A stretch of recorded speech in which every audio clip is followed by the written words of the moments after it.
झारखंड की राजनीति में आरोप प्रत्यारोप का दौर तेज हो गया है। झारखंड मुक्ति मोर्चा के केंद्रीय महासचिव विनोद कुमार पांडे ने भाजपा के नेता प्रतिपक्ष बाबूलाल मरांडी पर कड़ा प्रहार करते हुए उनके राजनीतिक आचरण और रणनीति पर सवाल खड़े कर दिए हैं। पांडे ने कहा कि मरांडी लगातार ऐसे कदम उठा रहे हैं जिससे उनकी सार्वजनिक छवि और राजनीतिक गरिमा दोनों प्रभावित हो रही हैं। उन्होंने आरोप लगाया कि मरांडी हर मुद्दे पर विरोध दर्ज कराने की प्रवृत्ति के चलते संतुलन खो बैठे हैं और मिशन 11 के नाम पर असामान्य राजनीतिक व्यवहार कर रहे हैं। हाल ही में एक पुलिस अधिकारी द्वारा अनुचित भाषा के प्रयोग के मामले का जिक्र करते हुए पांडे ने कहा कि राज्य सरकार ने तुरंत कार्रवाई करते हुए संबंधित अधिकारी को पद से हटा दिया, जो प्रशासन की जवाबदेही का उदाहरण है। इसके बावजूद मरांडी द्वारा इस कार्रवाई पर आपत्ति जताना ये दर्शाता है कि वे हर स्थिति में केवल विरोध की राजनीति करना चाहते हैं। जेएमएम नेता ने तंज कसते हुए ये भी कहा कि भाजपा के शीर्ष नेतृत्व का भरोसा भी अब मरांडी से खत्म होता दिखाई दे रहा है।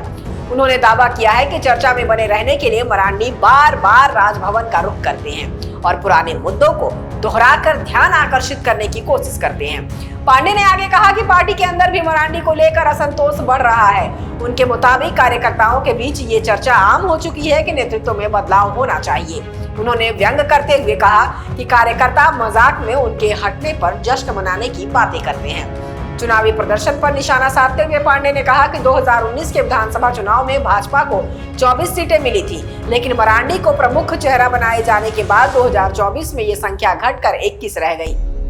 उन्होंने ये भी आरोप लगाया कि बीते सालों में मरांडी किसी उपचुनाव में पार्टी को जीत नहीं दिला सके। बावजूद इसके उनकी राजनीतिक महत्वाकांक्षाएं जो है वो लगातार बढ़ती जा रही हैं। पांडे ने कटाक्ष करते हुए कहा कि अगर यही रुझान जारी रहा तो आने वाले चुनाव में भाजपा की सीटें और घट सकती हैं। उन्होंने आरोप लगाया कि मरांडी का अधिक समय राजभवन के चक्कर लगाने, पुराने विवादों को उठाने और अधिकारियों पर दबाव बनाने में बीत रहा है, जिससे जनता से जुड़े वास्तविक मुद्दे पीछे छूट जा रहे हैं। अंत में पांडे ने मरांडी से स्पष्ट करने की मांग की है कि उनका वास्तविक राजनीतिक एजेंडा क्या है और वे झारखंड की जनता के लिए किस दिशा में काम करना चाहते हैं।